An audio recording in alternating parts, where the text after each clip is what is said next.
Hola, somos los linces del campamento Félix Rodríguez de la Fuente. Ahora mismo estamos en el albergue de Poza de la Sal. Queremos contaros 3 ideas que hemos aprendido en el cuarto día de campamento. Las serpientes, para poder crecer, sueltan muda, ya que ellos no pueden crecer así, no pueden crecer con la piel. Entonces, cuando suelta la muda hay que vigilar de qué tipo es su muda para ver si es macho o hembra y de qué tipo son. Vale.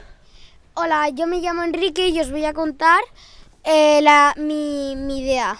Mi idea es que hay animales que están en peligro de extinción y en vez de, como los cazadores, que matan animales por algunos, hasta algunos por diversión y otros por dinero, pues en vez de eso tendríamos...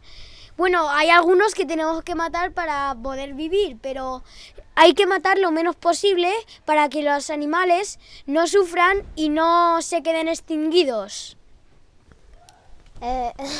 Hola, me llamo Liam y voy a hablar de caca.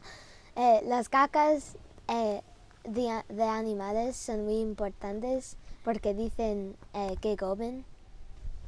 Yeah. Vale, Adiós. adiós. Espero que os haya gustado. Gracias por vuestra atención.